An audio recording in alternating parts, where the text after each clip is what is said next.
Dubai air show में भारतीय तैयारा तेजस गिरकर तबाह हो गया है और इस अफसोसनाक हादसे में पायलट भी अपनी जान बचाने में नाकाम रहा है। लेकिन नाज़रीन, इस अफसोसनाक हादसे ने भारतीय दिफाई नाअहली, नाक़िस फ्लाइंग ट्रेनिंग और करप्ट दिफाई मुआहदों का पोल फिर से खोल कर रख दिया है और साथ ही मोदी जी के झूठे भरम को भी उन्होंने ज़मीन बोस कर दिया है।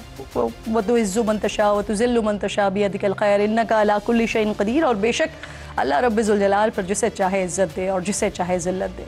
मई में पाकिस्तान के हाथों 7 तैयारे गिरने से मोदी का जो सारा गुरूर और घमंड है वो खाक में मिल गया था। इसके बाद से मौका बेमौका भारतीय तैयारे उड़ते उड़ते ज़मीन पर आ पड़ते हैं। हालात ये हो चुके हैं कि भारतीय तैयारे पाकिस्तानी फाइटर जेट्स की मौजूदगी के खौफ से तेल लीक करना शुरू कर देते हैं। अभी 2 दिन पहले ही दुबई एयर शो में भारत को अपने लड़ाका तैयारे तेजस के ऑयल टैंकर लीक होने की शर्मिंदगी का सामना करना पड़ा था और आज इसी दुबई एयर शो में इसी बेड़े का तेजस तैयारा करतब दिखाते हुए ज़मीन पर आ गिरा। 2 साल से भी ना कम अरसे में तेजस तैयारे का यह दूसरा हादसा है। और यहाँ आपको मेड इन इंडिया तेजस तैयारे से मुतालिक भी बता देते हैं कि तेजस को हिंदुस्तान एरोनॉटिक्स लिमिटेड तैयार करती है। इसको 4.5 जनरेशन का तैयारा करार दिया जाता है और जनरेशन के एतबार से इसे फ्रांसीसी फाइटर जेट राफेल के हम पल्ला कहा जाता है। ये वही फाइटर जेट है, ये वही लड़ाका तैयारे हैं जिन्होंने 2 महीने पहले ही भारतीय फ़ज़ाइया के उड़ते हुए ताबूत MiG-21 की रिटायरमेंट के बाद उनकी जगह ली थी। लेकिन लगता अब ये है कि MiG-21 की तरह तेजस भी उड़ते हुए ताबूत ही हैं। पिछले 2 सालों के दौरान अब तक 2 तेजस तैयारे किसी लड़ाई में नहीं बल्कि मश्क के दौरान या फिर नुमाइश के दौरान तबाह हुए हैं। और भारतीय दिफाई सलाहियत का हाल ये है कि बॉलीवुड में भारत के general Akshay, major Sunil, colonel Siddharth, captain Vicky, wing commander Hrithik और squadron leader Deepika, flight lieutenant Ajay इस शूटिंग में ना खूब शोशा करते हुए दिखाई देते हैं। और जब मैदान जंग में खुद को साबित करने की नौबत आ जाए तो फिर कभी 7-0 की हजीमत और कभी अभिनंदन के साथ गिरने के भारतीय फ़ज़ाइया का जो पोल है वो खुल जाता है। और जब ऐसा होता है नाज़रीन, तो अपनी इस आलमी ज़िल्लत और रुसवाई पर झूठ का पर्दा डालने के लिए मोदी सरकार बॉलीवुड की चमक दमक से ना इस बेइज्जती का लाइव नज़ारा करने वालों की आंखें चुंधियाने की कोशिश करते हैं। जैसा कि अभी 3 महीने पहले ही भारत की ऐसी ही एक भोंडी कोशिश का राज फ्रांसीसी न्यूज़ एजेंसी ने फोड़ा था और बताया था कि भारतीय फिल्म इंडस्ट्री ऑपरेशन सिंदूर पर फिल्मी झूठ की तैयारी और झूठ के सहारे पर हुब्बुल वतनी बेचने की कोशिश कर रही है। रिपोर्ट में यह राज फाश किया गया था कि बॉलीवुड प्रोड्यूसर्स ऐसे फिल्मी इनाम के हुकूक महफूज करवा रहे हैं जिनमें मिशन सिंदूर हो गया, सिंदूर ऑपरेशन हो गया, सिंदूर, द रिवेंज और द पहलगाम टेरर शामिल है। वैसे ऐसी सूरत हाल में मोदी करे भी तो क्या करे, जब आप बातें बड़ी बड़ी करेंगे और काम के वक्त यही बातें फिर आपके गले पड़ जाएंगी ना, तो फिर फिल्में और प्रोपेगेंडा करके खुद को तसल्ली दी जा सकती है कि ऑल इज़ वेल।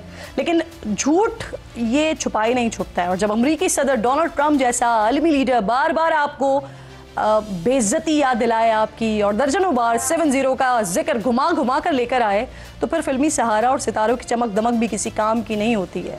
पिछले 5 महीनों के दौरान नाज़रीन ऐसी मुतादिद रिपोर्ट्स के बाद अब कल ही अमरीकी सरकारी कमीशन की एक रिपोर्ट भी सामने आई है जिसमें कहा गया है कि पाकिस्तान ने भारतीय फ़ज़ाइया के फ्रांसीसी साख्ता राफेल तैयारों को चीनी हथियारों की मदद से मार गिराया है।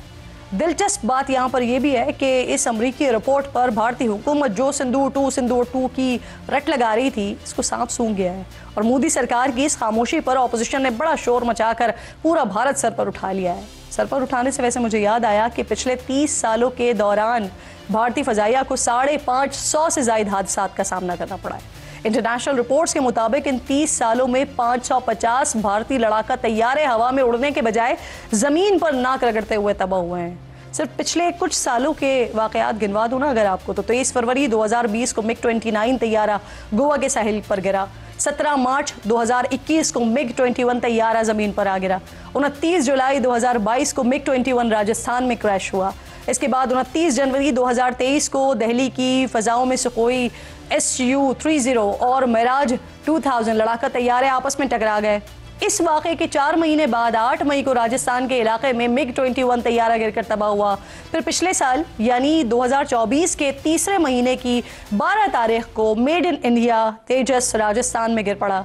फिर 4 नवंबर 2024 को मिग 29 तैयारा आगरा शहर के करीब गिरा। अब इत्तेफाक देखिए यहाँ पर कि भारत के ये तमाम जंगी तैयारे मशकों, ट्रेनिंग्स और तरबियत के दौरान गिरकर तबाह हुए। इसी तरह के हादसों का ना खत्म होने वाला सिलसिला आज भी जारी है। भारतीय एविएशन के ये हादसात भारतीय फजाई निज़ाम की कमजोरियों, नाअहलियों, पायलट्स की नाक़िस ट्रेनिंग, करप्शन और एसओपीज़ की खिलाफ वर्जियों को बड़ा नुमाया करते हैं।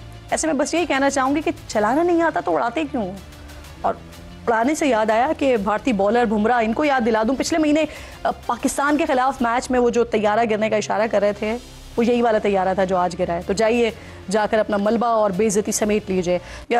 मेरे साथ air commodore retired Khalid Chishti साहब साथ मौजूद हैं। ज़रा उनसे इस बात का आगाज़ कर लेते हैं ना।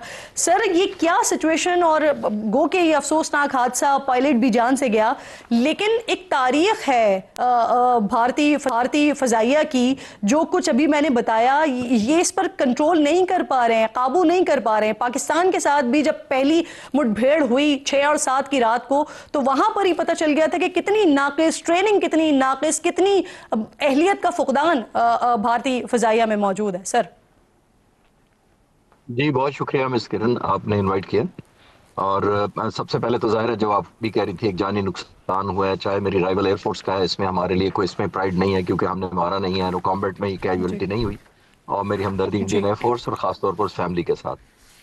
अगला बात जो आप कर रही थी कि प्रोफेशनलिज्म या बहुत सारी, और ये एक हिस्ट्री है जिन जहाज़ों के एक्सीडेंट्स का थी, वो मैं फ्लैशबैक क्विकली कोशिश करता हूँ। सिर्फ मिग 21 की बात कर लेते हैं, जिस जहाज को तेजास ने रिप्लेस करना था, जो अभी क्रैश हुआ है।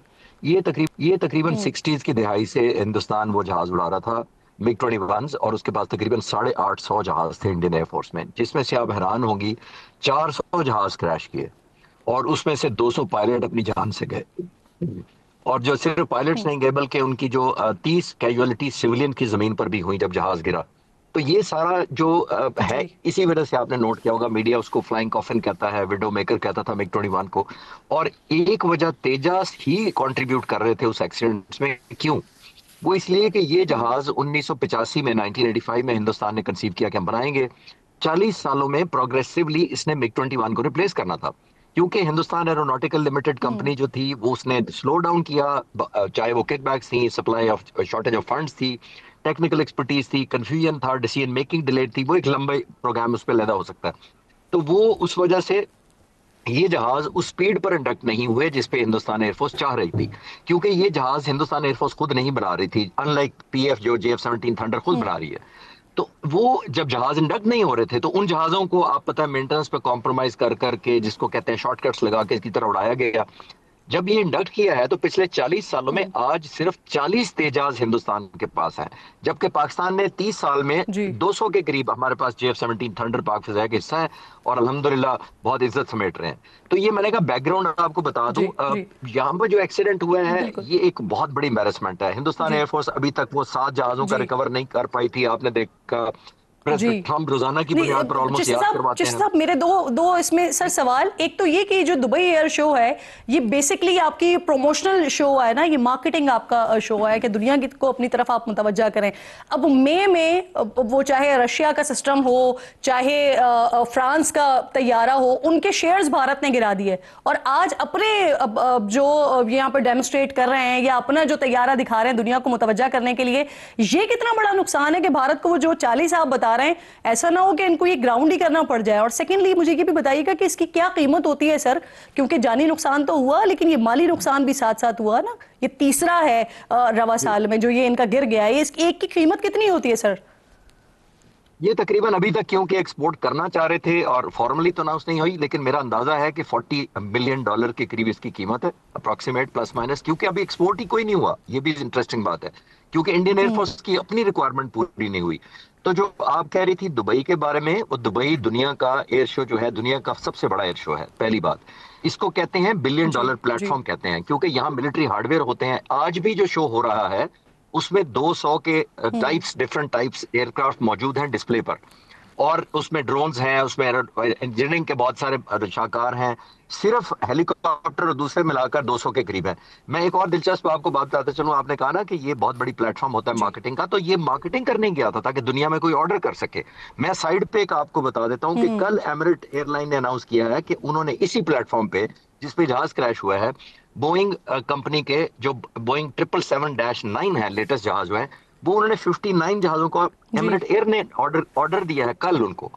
तो मैं कहना ये चाह रहा हूँ कि इतना बड़ा जी। प्लेटफॉर्म है जहां पे बहुत ज्यादा अपॉर्चुनिटीज मिलती हैं जो मैन्युफैक्चरर्स होते हैं, इसी वजह से हमारा JF-70 थंडर भी गया हुआ है। तो ये बहुत बड़ी मार्केट है।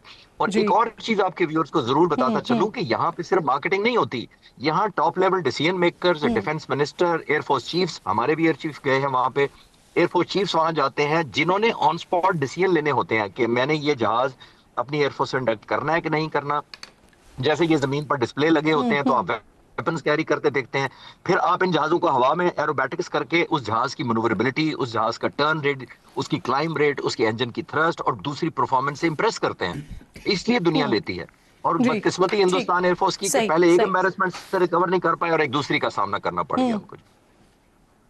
बिल्कुल ठीक है, और ये जिला तो रुसवाई का सिलसिला जारी है। बहुत शुक्रिया आपका, जिस साहब आप साथ मौजूद थे।